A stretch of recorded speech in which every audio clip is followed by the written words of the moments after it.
Kirip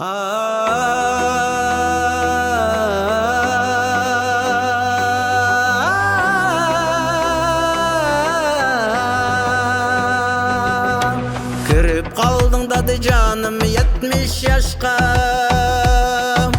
Özgülerge hürmetin çoğun sözün başka. Yülev jürüm tirek buldun bizge muhem. Küyübütün bülek çılak irindaşka. Sen barda hoşallık kürginimiz,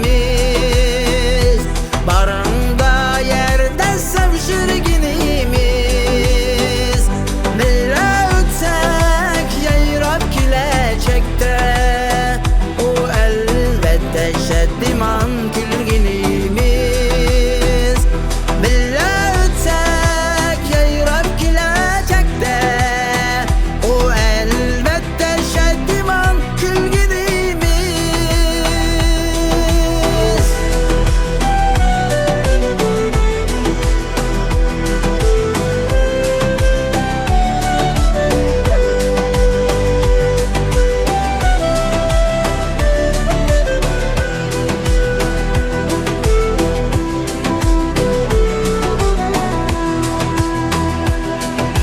Gönlümüzge qarab keldin qadirdonim.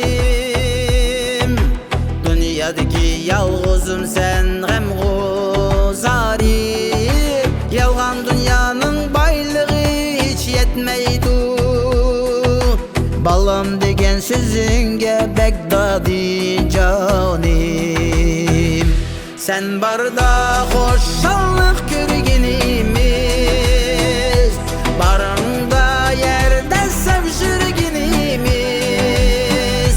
Mille ötsek yayrap kilecekte, o elbette şeddiman külginimiz.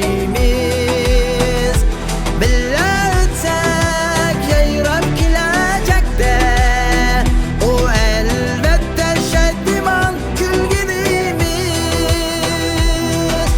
70 yaşlık baharınga mübarek, Beşinga konsun bəxit saadet. Yaxşı amalni köplep daim yasidin. Her kaçanda tinin bolsun salamet.